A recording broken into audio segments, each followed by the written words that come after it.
So I am joined right now by Kellie Kidd, and the first thing I'm going to ask you, Kellie, is sort of who you are and sort of why are you here? Well, obviously I'm Kellie, and I left this school in 2012, and I've since gone on to study law at university and graduated luckily with a 2-1, and I'm currently now working in a solicitor's firm and doing the LPC part-time. I've come back today to see the difference the school is and to also speak to yourselves and some of the staff members in relation to what I'd done when I studied here. On the side, I was involved in Cardiff bullying, and we sort of went into schools and assessed them really on their bullying policies and graded them through a criteria.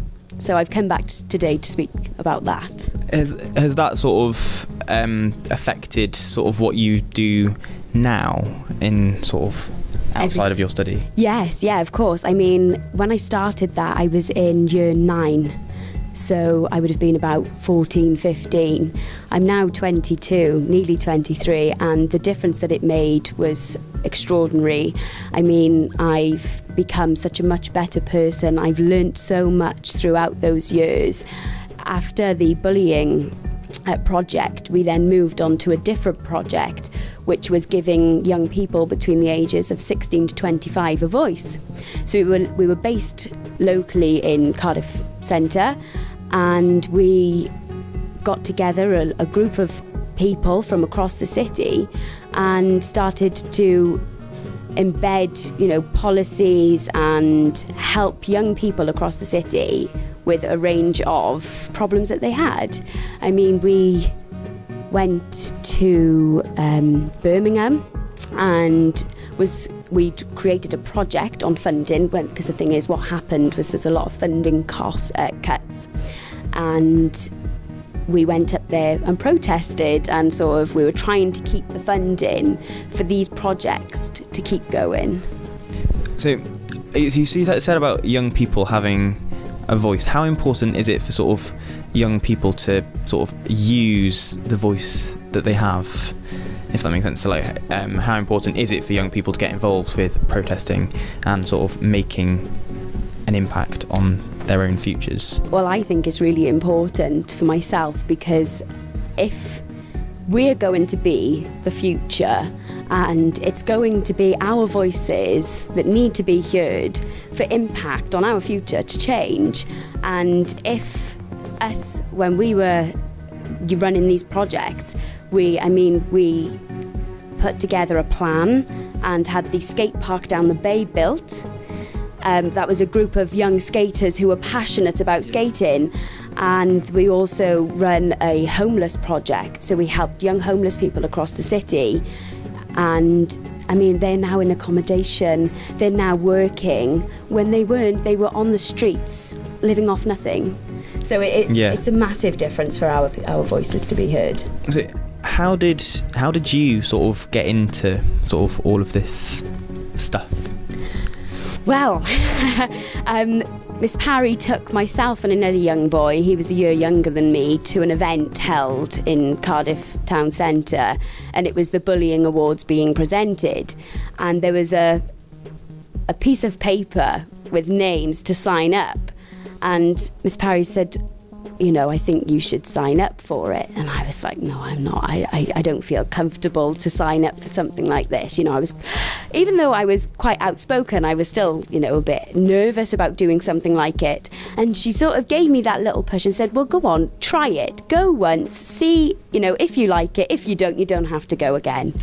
And I signed up, and, so many things led from it. I couldn't believe the opportunity that I was given. Do you think that more young people need to be given more opportunities like that? Yes, definitely. How important is it for teachers to give the little push to sign up? Well, I think if Miss Parry didn't give me that push, I've done so much from it, and I've really progressed in myself and went to university and really wanted to, progress my career. If it wasn't for that little push, you don't know where you could be, do you? Yeah. What advice would you give to someone who was sort of didn't doesn't really know what they want to do, but they know they want to do something to sort of make their voice heard and sort of make a difference, but they don't really know what to do? Well, I suppose it's up to them. I mean, they could find their niche, and whether that be sign up for a group or go to a local youth centre or attend an event, and those little key things can help progress them in life. I mean, there could be one person at an event who they could get talking to, which could, really help them along the way. Yeah, got it. So sort of what schemes did you get involved with as a student here, and sort of how did they affect you, and sort of did this happen before you went to this event that you where you sort of signed up for? Well, I was involved in peer mentoring in the school, whereby we were available as older students to the younger ones, or any other students really who wanted to talk to people or had a problem with homework or anything that we could help with. And that really gave me the kickstart on wanting to help people and wanting to make a difference. And we were also a prefect as well at the time, and we sort of helped in the dinner hall and around the halls of the school. And it was just about helping people and helping others in what they needed help with. I heard earlier on that you're doing a little bit of work involved with the UN. Is this right? And sort of what is it, and sort of how did sort of getting involved with lots of projects in school sort of help you get there? Well, whilst at university, I was given the opportunity to do an internship for the summer, and the internship was working on the UNCRC, which is the United Nations Conventions of the Rights of the Child.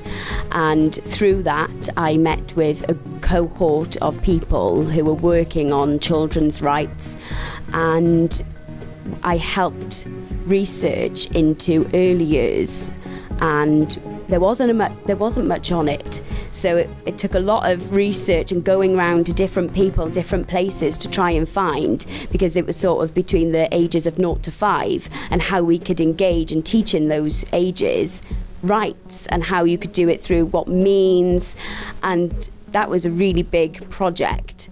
And luckily the team that I'd worked with throughout the summer has now opened up their own legal centre for children. And it was based through working on this UNCRC, and my research that I'd done, and through the university's research, we helped people go and write an article and went to a UN convention. Fantastic. And finally, what one bit of advice would you give to any student in any school anywhere in the UK that would sort of get them involved in all of these amazing things sort of that you've been doing? The only thing that I would say is give it a go. Really give it a go and try it. And if you don't like it, you can finish whatever you're doing, stop wherever you're doing. But if you don't try, you're not going to know. Fantastic. Thank you very much. Thank you.